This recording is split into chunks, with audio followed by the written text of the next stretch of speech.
We had such a hard year last year. We can't have another one that's the same. We haven't even got to September yet, and the energy is different. There's a buzz, and it's not good. If any of that is your house right now, this one is for you. And I want to start by telling you that what you're noticing in your child this week, the last week of August, it's real. It's not them being dramatic. It's not even you being dramatic or being heightened about September. It's there. It's real. Their nervous system is shifting. And that is what I want to talk about today. This is going out on August 27th. It's a week before most students in the UK go back to school. It's made for exactly this window. So if you know a parent that is already in this bracing window, then make sure you show your care by sending this to your friends. Grab your cup of coffee and let's dive into it.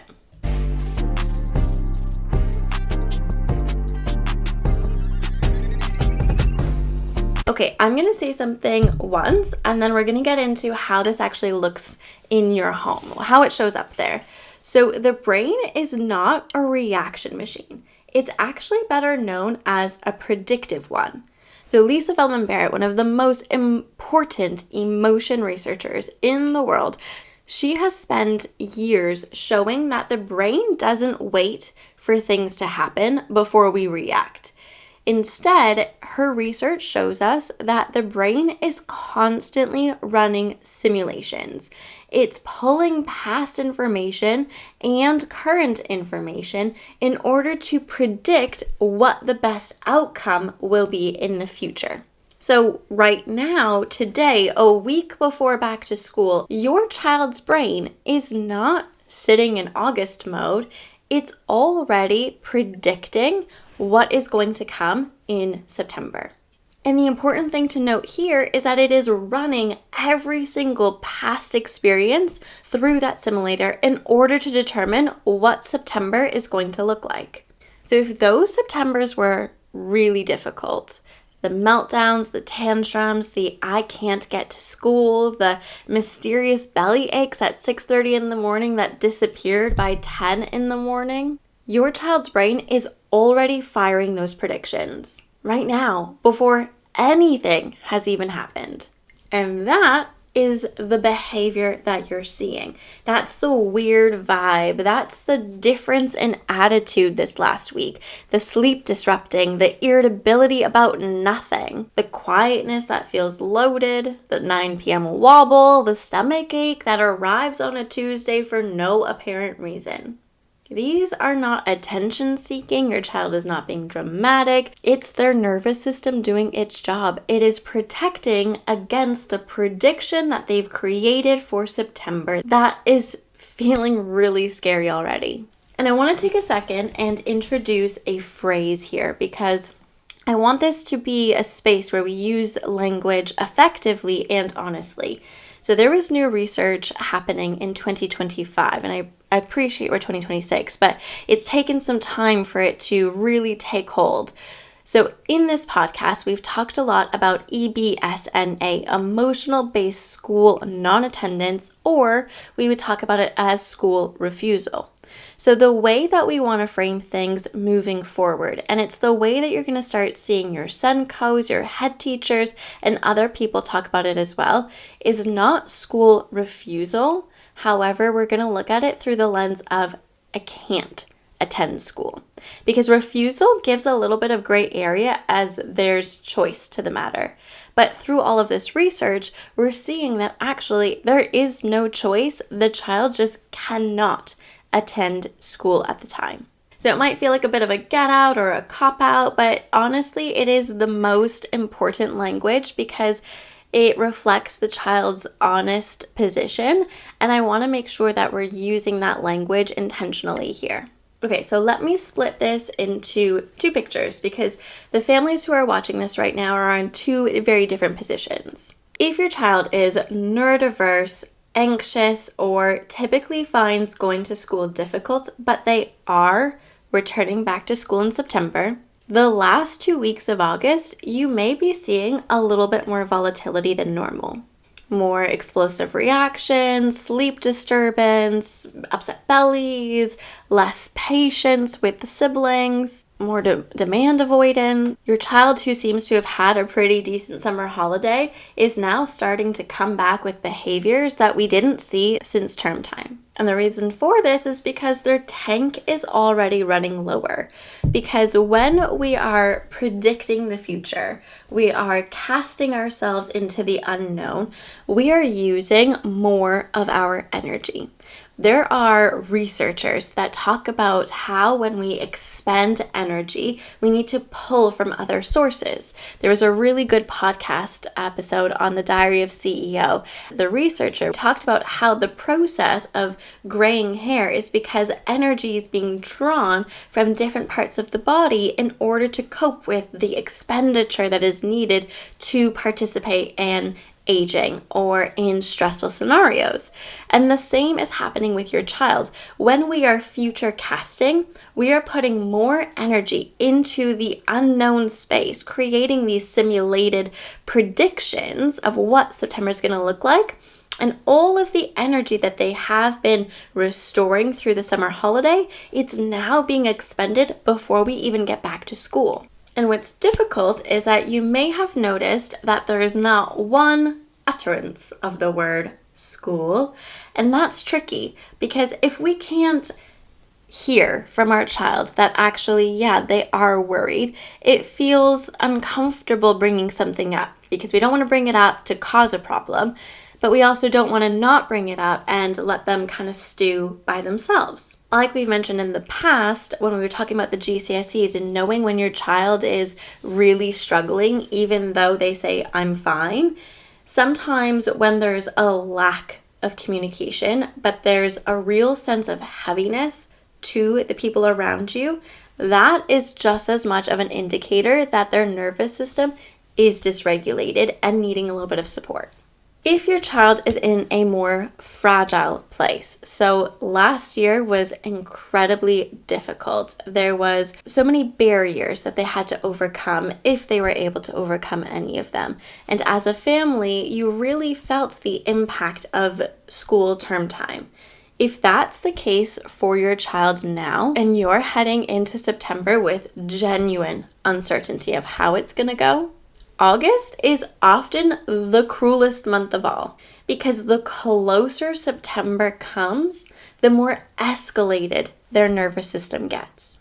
You know, the physical symptoms return. The child who seems to have miraculously become more themselves over summer is quietly slipping away again. And I want to say this so clearly. How you're noticing your child change in the last week, 2 weeks, couple of weeks leading up to September is not an indicator as to how September will happen, how back to school will take place. But it is an important indicator that their brain and their body is already feeling heightened and they're needing a support system that will allow them to re-regulate and recast better simulated experiences so their predicted September future is not the same that they've experienced in the past. Okay, so regardless of whether or not you are with a label, anxiety, attending school, or you're in a fragile space, you have experience of cannot go to school, and you're not sure what September is going to hold for you and your family, I want to share with you what we can do as of right now to make the journey back through September a little less overwhelming. There are 4 things that I want to share with you. They are all small and they are all doable this week. 1, create the rhythm before anything else. We always talk about regulating our system.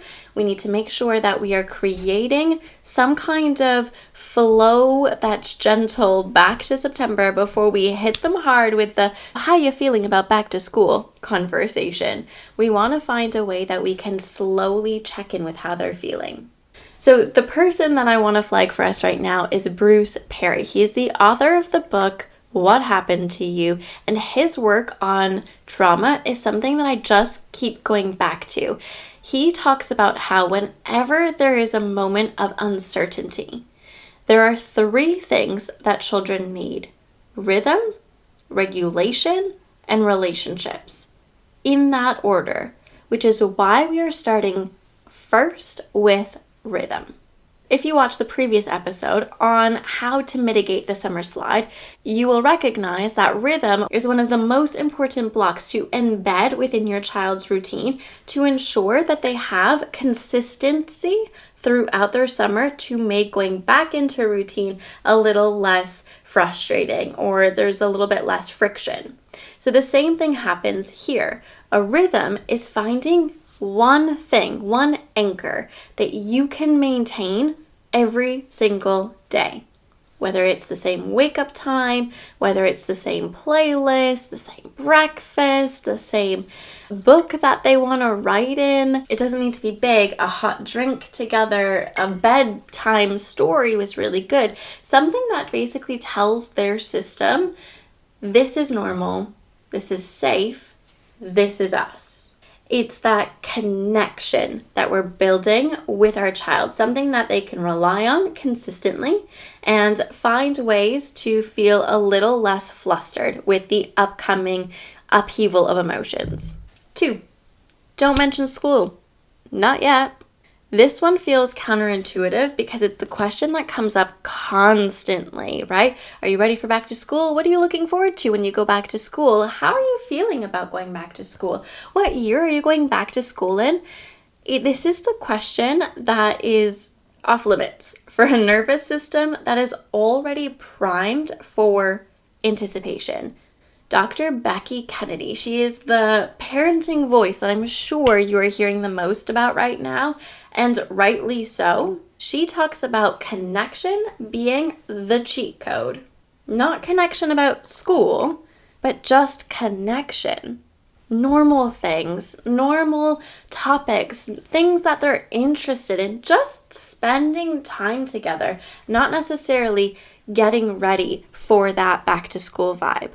So even though we've started to notice the sleep shifting, the inexplicable outbursts, the irritability, the volatility, even though we're starting to see all of that, before we try and fix it or put a label on it, let's just get comfortable being together. And this reminder comes from one of our previous episodes. This is not avoidance. It's the regulation, the foundation that you are going to be able to build upon when things get uncomfortable. Okay, once that is done, we are moving into number 3. This is preview without pressure. We are looking for one low stakes exposure to the school environment. Whether you walk past the gates, you drive past it, you have the school bag popped up on the bench in the morning now. It's any way that we can slowly expose ourselves without it becoming a big deal. It's not a let's go walk past the school today, children, but rather on your walk, you're casually walking by there. On your drive to do the food shop, you're casually driving by, and you don't even have to say anything about it.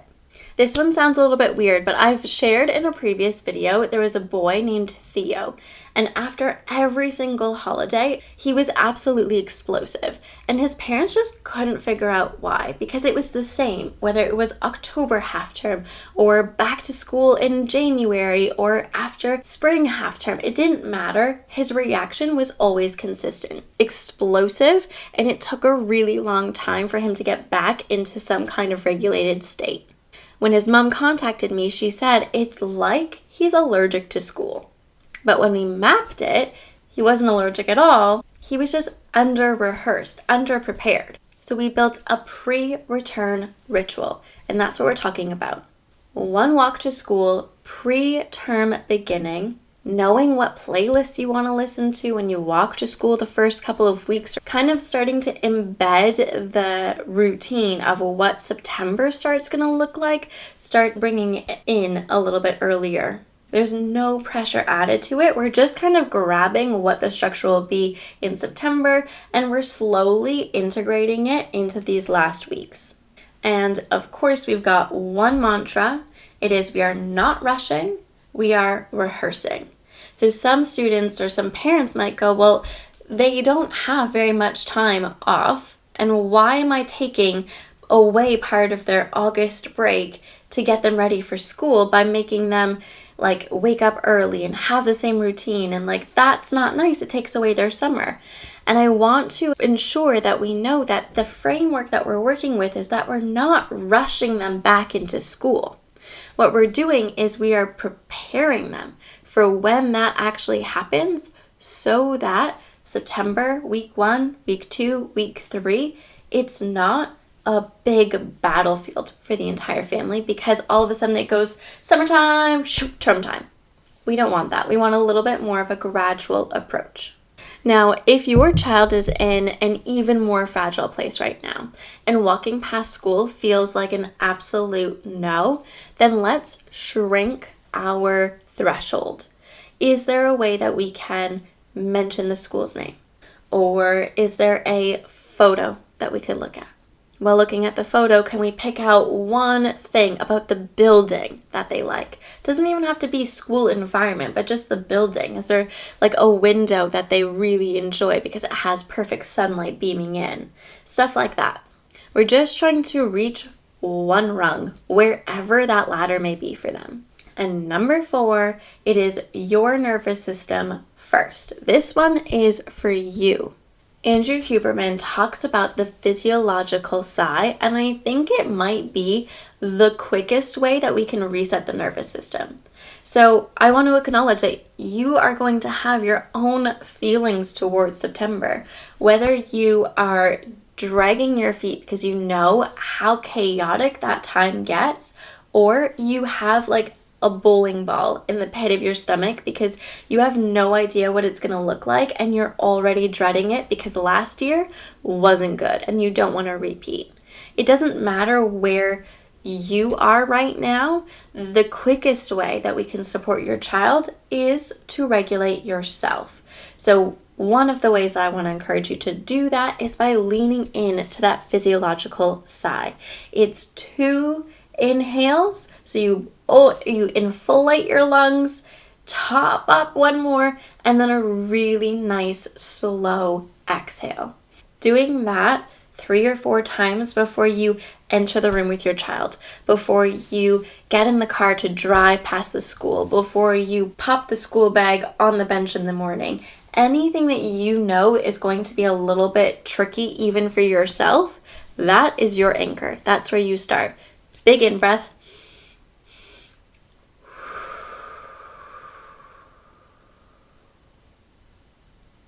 Your nervous system has to go first because we cannot co-regulate somebody else if we ourselves are dysregulated. And I think there's something important in acknowledging that it is okay for you to also feel anxious, uncomfortable, frustrated, dread, like anything that you are currently feeling heading into September. It is 100% validated because of your own brain, who is also casting out simulations that are based on past predictive experiences. So just like your child's system is dysregulated, you yourself are likely to have your own dysregulation, even if you haven't been aware of it. It's real and it matters. But like we talk about, your child's nervous system is reading your nervous system constantly. So the most powerful thing that you can do now until, well, I was going to say September, but actually now until forever, is to show up regulated yourself. It's not a strategy. It's figuring out what makes you feel calm and regulated so that you can allow your child to borrow from your calm. And I want to talk to you directly. If your child barely attended school last year, didn't attend school last year, or you have no idea what September is going to look like this year, The goal for September can't be full attendance in week 1.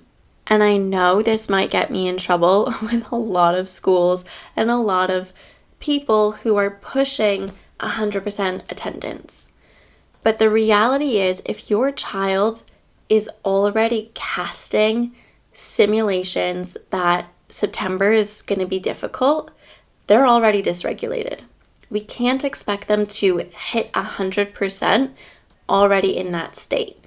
Even if we do those 4 things this week and we help them to get exposure and we help them to reframe their own experiences. The goal that I would really encourage for you to look at with your child is, does their nervous system feel even marginally less threatened than it did in comparison to last year? This means asking them maybe to reflect on what minute, what hour of going to school felt less difficult than normal.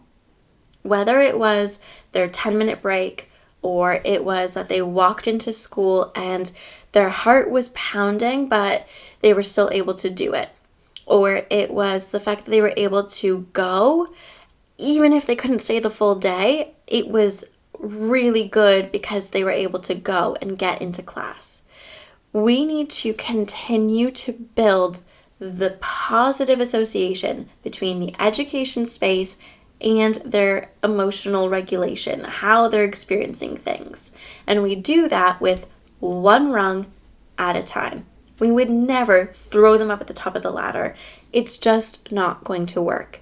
So we wake up every day and we still have the same intention to get them to school, but it may not be that they have full attendance on week 1. And that is okay. We are just looking for 1 degree slightly better. You are not behind and you are not failing, even if it feels like the wave is about to come crashing down. You are so much stronger than you think you are. Your child is way more resilient than we think they are. And together we are going to lean into the connection, lean into the small steps forward, and we will build a system that allows our nervous system to re-regulate itself so that they can engage with education in any form that it looks like for them. Okay, stay close. If you haven't already, make sure you hit the subscribe, because on September 10th, I'm going through EBSNA in its full depth once again. This is not a teaser, friends. It is a promise. Put it in your diary. 2 weeks' time, September 10th, join me back here in the Mindful Toolbox podcast, and we will explore more about emotional-based school non-attendance. And hopefully that will support you and your child into a calmer, smoother September. Before you leave, let's choose one thing only. Start by picking an anchor. What is it that you're going to implement starting this week that you intend to keep at least until October half term? Whether it's the same wake up time, the same morning ritual, the same breakfast, the same playlist that your child gets to choose, whatever it is, however you want to create that rhythm, that is where we start. The September cohort parenting course link is down in the description if you want to dive in and map out your child's specific nervous system and executive function profile in order to support them a little bit more intentionally. If you're looking to dive in a little bit deeper, and the summer slide, so how your child has decreased their ability to learn because of the lack of exposure to specific skill development, then I would suggest heading backwards to episode 32, where we talk about the summer slide and how to mitigate against it. If it's your first time here and you're still getting your head around executive function profiles and how this impacts your child's ability to learn and show up as the best version of themselves, then head over to episode 31. That is your start point. I've created an explainer type video that walks through what executive functions are, how it's developed, what it looks like in your home, and 4 ways that we can help support your child build the skills that schools often require for them to have, but don't always scaffold and teach them how to build. As always, thank you so much for joining me today. I will see you in 2 weeks' time to talk about emotional-based school and non-attendance, or I'll see you in the next video. See you soon. Thanks.